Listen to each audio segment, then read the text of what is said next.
large of an audience who would have brought speakers and all of that. Hello again. Chris Hines, thanks for coming. Yeah, thank you for being here and coming tonight. If you haven't met him, he's been fabulous to work with. He started, what, a month ago? Yeah, we just passed our month anniversary, but you're not here to talk or hear me. You want to hear from them.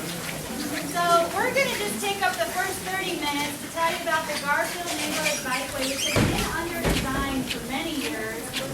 There's been some delays in our ability to construct it due to some statewide legislation that slowed that down a little bit. But we are getting that underway. That we have divided into two phases. We're going to talk about just why are we doing this for those that aren't as up to date on this project. And then the details of the project and the schedule for the project. And we only asked for about 30 minutes today because this project, again, has been underway for years, and we've done a ton of public meetings related to it. We wanted to make sure that the rest of that time are respectful and y'all can speak about that or talk to the community planning and development team that's also here to talk about the NPI, which is a whole separate conversation. So this is a map of the neighborhood bikeway project. A little bit about it. This is a neighborhood bikeway under design that connects the Cherry Creek Trail up to City Park. This neighborhood bikeway was identified back in 2011 as part of the Denver Move Bike Plan. And it continues to be an idea that's been supported through a lot of the NPI initiatives. There have been requests and asks for more north-south connectors, which is what neighborhood bikeways really do very well, is provide a lot of safe connections for pedestrians and cyclists through neighborhoods. And we'll get into what that means in a moment. And then there was a recent Congress Park study that Councilman News paid for Congress Park that also identified a need for more north-south connectors and talked about Garfield. And again, just we'll get into the weeds of this, but the yellow are what we call phase one of this project that has been under design for a long time. And phase two is one of the main reasons we're here today to update on where we're at now with really getting towards the completion of the design for the entire bikeway. So if you haven't seen this before, these are some of the goals that really drive a lot of what Denver Public Works is doing. This is the Mayor's Mobility Action Plan. It talks about kind of our core main drivers of trying to provide modal choices. Whether you want to drive or you want to ride transit or you want to ride your bike, we want to generate that choices. We think that's really important as the population continues to grow. We want to make sure those choices are safe. We want to make sure that we're thinking about climate and health as we build out these choices. And we want to make sure that these choices are accessible to everyone of all modes and abilities. So digging into bike lanes a little bit more, I'm sure many of you have seen a graphic like this, or this one specifically, but the idea here is not just bikes, but that we can use our roads in very different ways to move people. We can move people in cars, we can move people in transit, we can move people in bikes, and we're not trying to say you have to do one or the other, but there's just a lot of different ways to move folks around and use our streets more efficiently. We are looking to help increase mode shift so we can get more folks out of their cars, because as Denver continues to receive more and more folks, we can't all be driving our single occupancy vehicle without major congestion and major issues on our roadways. And we have heard this over and over that folks throughout Denver, especially as the population is changing, are requesting things like bike lanes. And in fact, in 2016, there was a study conducted, and I'm happy to share it with the council office so we can distribute it more widely and or with Congress Park folks.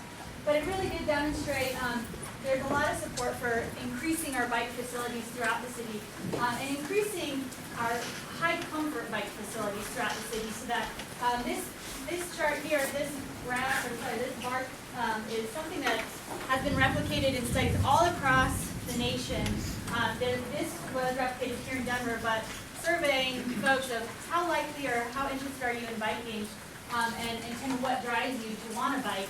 And 60% of respondents, again, not just here, but in every study where this has been replicated, respond they would be more inclined or interested in biking, but they want to be biking in what we call high comfort facilities or protected bikeways or neighborhood bikeways.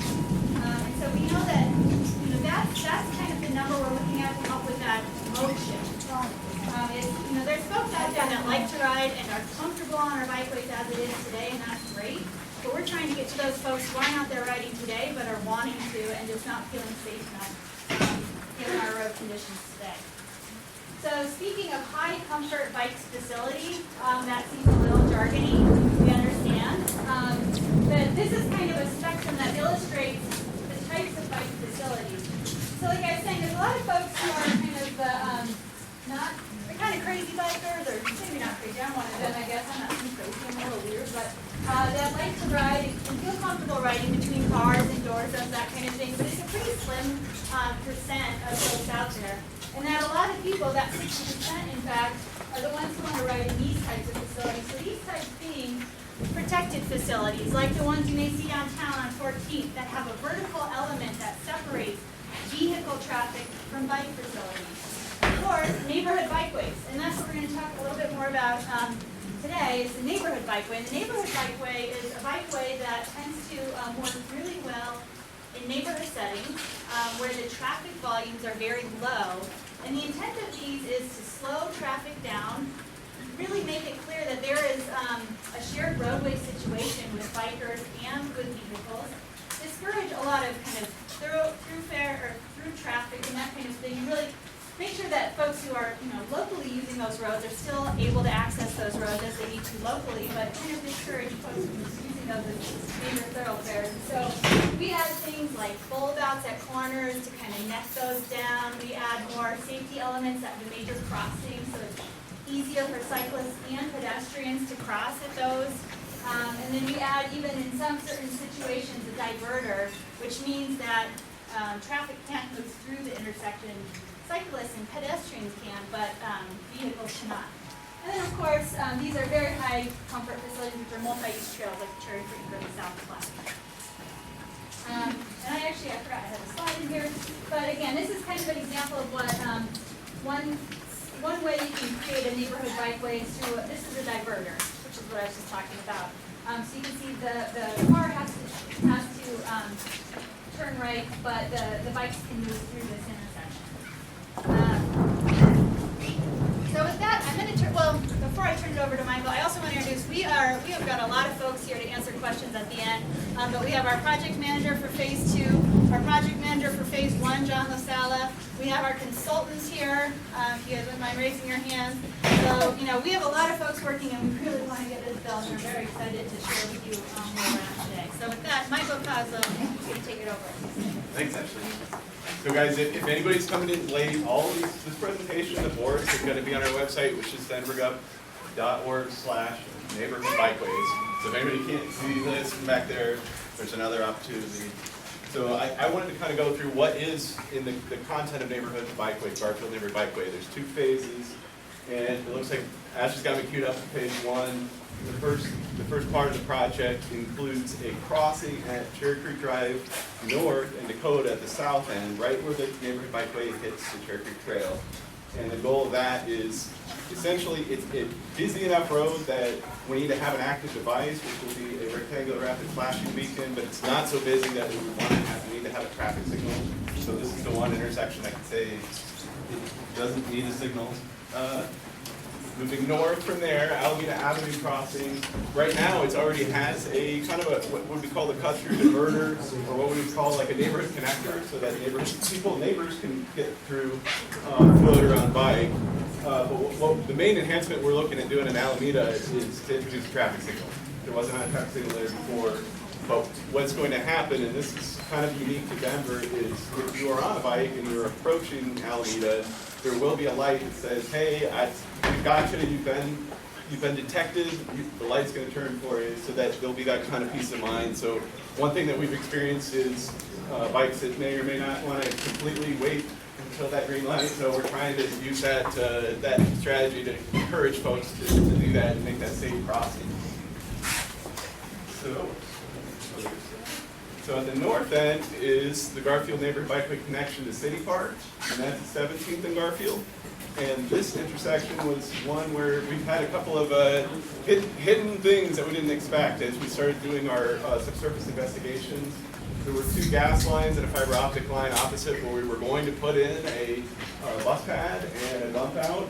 And in order to build a bus pad and bump out, you have to dig, and we would have hit those. So we thought, let's wait and not hit those, and change our scope and have a discussion. So as part of that, we did things, I'll say, not necessarily the right way. We did potholing, we looked for the lines, but unfortunately, what Ashley was alluding to is Colorado's SUE, Subsurface Utility Engineering Law, and that law took effect in August of 2018, and it's affecting several of our projects. But it's kind of a hiccup right now, but what it's going to require is a little bit more robust utility investigation during this design phase, so that we can discover, hey, is there a surprise, a trolley track line under there, or a gas line, or something else? So the state requirements mean that we need to have a professional engineer certify the investigation, not just dig a pothole and look. So we're in the process of doing that right now, and that is the reason why we've been significantly delayed on phase one. But I want to emphasize that the need of that connection there is to meet up so that if you are on Garfield, you can get to City Park and the trail network of City Park without any pause or the uncomfortableness of it. We are coming back to that. Yeah, so that was phase one. Phase two does include the intersections at Bayard, 1st Avenue, and 6th Avenue. And I can address 8th Avenue. So at Bayard, we are looking at putting in a similar diverter, except for the traffic characteristics are much less on Bayard than they are for Alameda. So we don't need to have that traffic signal. Instead, it's a two-way stop. But in reality, one of the things that's unique about Bayard is because it has the drainage in the middle, there's going to be different drainage features than you would see. In other words, the drains aren't on the edge, they're in the middle of the road. About that. So, 1st Avenue is the next intersection. You guys are familiar now. We're at the intersection of 1st and Garfield. There is an existing traffic signal. It's one of our older traffic signals. It has a span wire connection, and it's ready to get upgraded. And while we're doing that, as Ashley kind of alluded to earlier, we do what we call a neck down, which not only helps for bicycles, but pedestrians who are crossing, try to shorten that distance and try to make it an easier way to cross the street. So similar to Alameda, this is envisioned to have the U-bend detector light as well, and 17th is recommended too. All those, Alameda 1st, 17th will all have those U-bend detector lights for lights.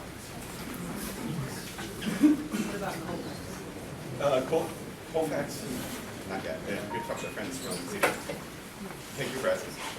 So now moving on to 6th Avenue, we have basically it's an offset intersection right now. I've got a little bit of feedback that there's some drivers that are kind of making that maneuver to keep going north, even if it's slightly the wrong way on 6th Avenue.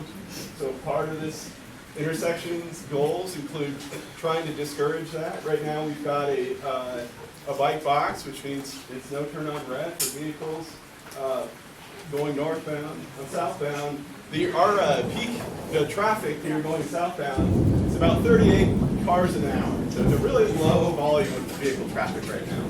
So we didn't think we needed it on the southbound. We're introducing it northbound to try to discourage that vehicle maneuver. So the timeline for the project, we are building this in 2 phases. And so this, I don't know if you can see it, basically we're at a crossroads for phase 2, and I'm speaking for phase 2, which includes Bayard 1st and 6th, and then the branding of the whole corridor, so it's kind of like you finish it. That, right now, it's at a crossroads where we've got a survey in with our survey folks, and we're making sure that they certify it. And that's a big deal for us in Public Works because we want to make sure we're building everything within existing public right-of-way, and we've documented that we're building everything within existing public right-of-way. So once we know that, that will dramatically affect our timeline for construction for phase 2. Until we know that, essentially if we think we might need right-of-way, which we're still in that situation right now, then we're going to have a calendar year to go through the process through the real estate department of talking with folks about the right-of-way. And we're talking inches, maybe a foot, not, to build a sidewalk, we're not building a parking lot or anything big. I just wanted to give you a reason why it's taking longer, and then to sue, which hopefully explains a little bit about phase 1. Phase 1, having begun design in 2016, has been under design a long time, and I wanted to kind of give you guys an idea of why it's the delay at this point. So with that, I believe that's the end of our talk, and we want to hear from you guys. So, Yeah, so we have about 15 minutes for questions if you need to take all of that. I want to invite the team to come a little closer. I'll try to help facilitate this. I do ask that you respect each other, respect us, as everyone's speaking one person at a time. Yes, over here.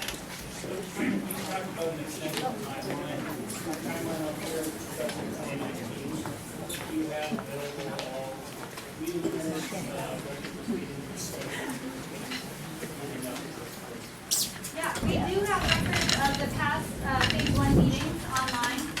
The presentation materials are up there. So I can make sure that that is shared with the Congress Park RNO folks. You can take a look at those. Yes, ma'am. So Garfield, I live in Garfield,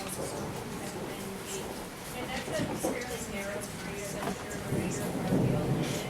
How are you planning on using space for bike lanes? And if you talk about curbs and sidewalks being updated, are you taking play one side of the street parking, or are you risking trees? So yeah, that's a great question. Her question is, are we going to be removing things to build this? What space do you need for a bikeway? So the idea with the neighborhood bikeways, we're not striping a bike lane. It's a shared condition roadway. And so so there'll be signage that'll indicate this is a bikeway, and then to what we were describing today, we look at the key intersections, because what really impacts people's ability to feel safe on a bike lane is their ability to cross those major intersections. And so that's where you'll see the most significant work that we do when it comes to neighborhood bikeway, are at those intersections, to really try to make sure that those are the safest movements possible for bikes and pedestrians. But as far as in the mid-block, you won't see more than some signage. And the past block, so we do have ways, I don't know if everyone's familiar with ways. Ways will actually send you off of Colorado Boulevard into 7th Avenue Parkway, and to make a right on Garfield here, because you skip a stoplight, down there, you can essentially flip through stoplights, and nobody's stopping, they're speeding up on that. How are you going to reduce the amount of traffic that's going down Garfield and slow people down, children, and, I think it's gonna increase pedestrian and bikers, and it's a really busy road. That's a really good point. Right now, we've got Alameda in the south and Vale in the south are cut-throughs. So someone that's driving from Alameda up, they will be discouraged from making that movement. That's one thing that will help. I appreciate the ways methodology, but I think also. And I also want to add to that actually the Congress Park traffic study we did, it's just this past year, that your safety committee helped initiate, actually found that the volumes, I know they feel high, but are actually very low. We recorded, we collect data. We are very data driven in the Department of Public Works. So we collected days of. It is low for, it's a very normal volume for a residential street. It's a very normal, versus these are compared to streets all across the city and our national standards that we look at as far as what are our normal volumes for these types of streets. Yes, sir. Yeah. I'm Dr. Giles Rapp Snyder, and I have a very simple legal question. The past several years, when my youngest granddaughter and I have been out walking, who's now 5, we have assiduously crossed the crossways, looked for the traffic coming each way, made sure that there wasn't any appearance. We have been brushed back by cyclists running stop signs on 3 occasions. I addressed the question to my councilman. I have had my attorneys check into this. Bicycles are a wheeled vehicle under Colorado law, but there is no enforcement, and I want to know what's going to be done about that. You're going to have some children killed when you make a bicycle out of that. And then there are going to be some people with very good attorneys who are going to own Denver, lock, stock, and barrel. I will say that there are definitely cyclists who are not always compliant. There are definitely drivers who are not always compliant. I think we as a city are working on education campaigns and awareness campaigns for both drivers and cyclists. That's why we do try to partner with DPD. I think that that's also a question for DPD, the enforcement question. But we are trying to increase more compliance with cyclists, and we believe that by building safer bike facilities, that cyclists feel they can actually trust what the movements are with the vehicles around them, it'll start to increase everyone's compliance. I mean, I'm not saying it's going to be perfect. There's going to be bad drivers, there's going to be bad cyclists, there's going to be pedestrians who aren't following the laws. That's kind of the way it is, and we are working as hard as we can to try and address it. To Michael's point, one of the ways we try to increase compliance is by things like adding that detection. Adding the detection and signals so cyclists don't feel like they're not being, they know they've been seen and can actually wait for that light to change. Yes, Councilman. Since he asked specifically for my comment, I mean, definitely your meeting. Yeah, and so there are also pedestrians who are sometimes bad actors, and there are people on scooters, right? And as we continue to have technology like scooters drop on our city, like we didn't ask for scooters, they just came, right? But what I would say is next Monday, City Council is meeting, and we're passing a new legislation for scooters specifically, where they will no longer be on the sidewalk. So that requires education, right? I mean, the scooters won't, the riders won't magically know. So Tuesday, we're having a press event where some of the scooter companies will be there, and we certainly want an education campaign so that people recognize the new laws. And you're absolutely right. We have people who are ignoring our traffic laws all over the city, all over different methods of transit. And so we just passed our 1 month anniversary in office, and I'm looking at the scooter the next week when we pass the scooter legislation and we start a PR and education campaign. We're also working with DPD to increase enforcement of scooters, making sure that they are where they're supposed to be and not where they're not supposed to be. And so this is a coordinated campaign, and I want to see its effectiveness. And if it is effective, then let's extend that to cyclists and pedestrians and frankly drivers too. And I apologize, I didn't introduce myself, but I'm Ashley Grace, and I work in Denver Public Works with Michael, and one of my roles is as a community liaison around our transportation projects, specifically in District 10, 4, and 6. And so I want to make sure we answer questions related to this project today. If we have larger public works questions, I'm going to make sure that the RNO has my contact information, and I'd be happy to chat with you about some of your bigger questions.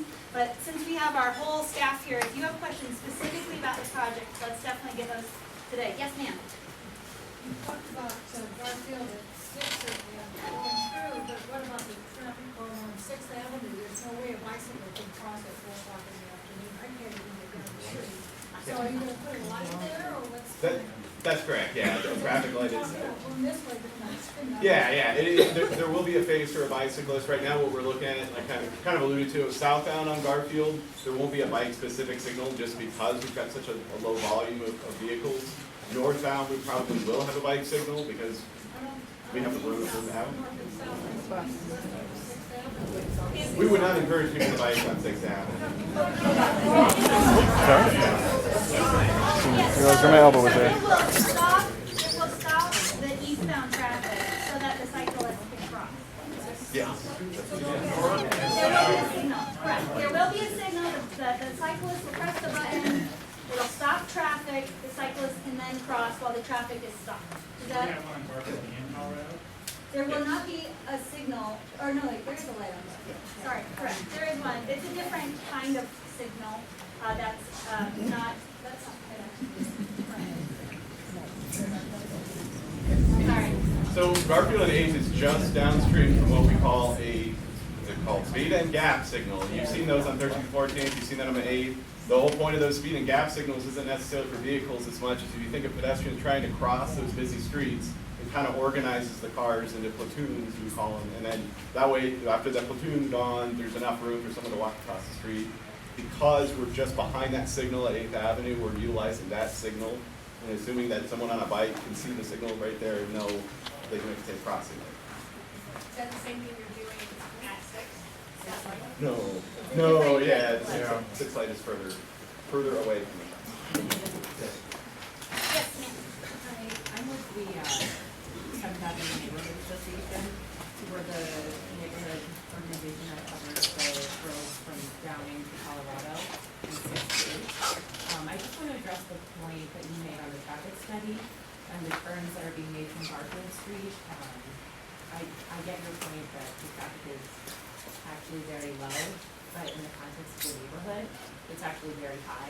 The number of people who are using 7 as a cut through. So I would just encourage you to look at that more carefully, and for neighbors who haven't read the traffic study, also familiarize yourselves with that, and you can take a more informed decision on what your vehicle versus what the traffic study found. Can you repeat? Hello. So she was encouraging folks to go ahead and look at the traffic study that I referenced earlier about specifically on Garfield. While we consider them to be low, it does feel very high to the neighbors who live on that street. That's because the neighbors, I'm a neighbor, I take Garfield because there's lights across the major intersections if I'm driving. Right, So and that's an issue too. I admit I do it, sure, I mean, there's savvy people and everyone makes different choices about how they want to move around. These types of improvements have been demonstrated to help mitigate some of those traffic concerns, and so we are optimistic about that. I think, sorry, we have a few more minutes probably. We'll do this and then. This is about bicycles and transportation multimodal, so it's citywide, but specifically because you're implementing a lot of these projects. First of all, Denver streets were made as single modal, not multimodal. They were made for cars. Second of all, somewhere along the line, and I think it probably came from Colorado Springs, the transportation planner down there decided in her infinite wisdom that it was appropriate to use people as traffic calming devices. And I have heard that from the city numerous times, and people are not traffic calming devices. It has gotten so bad driving around the city that I'm thinking about now having to get a new car that has all of the traffic warning things, because as I drive around, there are cars in every direction, there are pedestrians in every direction, skateboarders, the scooters. I mean, it's just way too much. It's overload for anybody trying to get around. And in West Washington Park, there have been 3 deaths so far this year. And that is not acceptable. And I don't know why anybody would think that it's appropriate to have people as traffic calming devices. Noted. The city, our number one goal in public works is public safety and moving people safely on our streets. Our streets were designed at a time when the automobile was definitely the dominant technology, but just like everything in this city, things continue to evolve, and we as a department are working to adapt to that. And so we are trying to accommodate all the folks who are on our roadways and within the public right-of-way and make it as safe as possible, and it's not an easy task. You are right, there are a lot of different users on our roadway, but that is the number one goal, is to increase safety, and I promise we as a department do not look at pedestrians or people as traffic calming them. Well, that has been used and told to citizens that is the program, and that really is appalling. I would love to hear your source so we can get to the bottom of that. Yeah, you should reach out to Public Works directly with your Well, specific. I don't think it came from Public Works. I think it probably came from planning. Okay, well, I want to know too, if you do have a source and you remember it, I want to know who that is as well. Okay, I will give it to you. Thank you. Okay. Thank you, I guys. think we have one more question. go ahead. You were very patient with your hand. Oh, just real quick, when a bicyclist comes up north on Garfield, Matt Colfax, can they be assured that that light is gonna sense them, so they don't have to go over and hit the walkway light to get across? Is it gonna be activated by a bicyclist too, not only a car? So, that one, we don't have a change for that one right now, because our friends in CDOT operate Flex Avenue, we'll have to work with them on that, and I'm glad they didn't follow up with it. It's Okay. gonna take time, but yeah, I totally hear you, that's the busiest, one of the busiest crossings, why not have it there for having an Alameda 17th and. The same at Franklin too, you have to get over and hit a walkway light to get across. Okay, we're gonna try to get off stage in just a second. There's a very anxious question in the back I wanna take.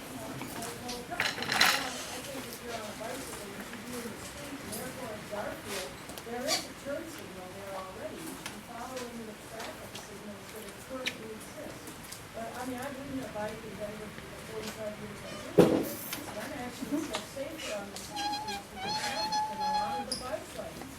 And so, is there, I know you've said that you're trying to educate the scooters, but I think the bicycle riders need to be first and foremost in your project, when you have people that think you're in the Tour de France, driving down Garfield with people. So I'm not sure how, if you can create new markings to say, slow down for a bike or something, or at least respect speed limits on the streets. Sure, thank you. And as I said, we are working on some larger citywide messaging because we really do want to move towards everyone having a little bit more peace on the road because it's a mess out there. We get that.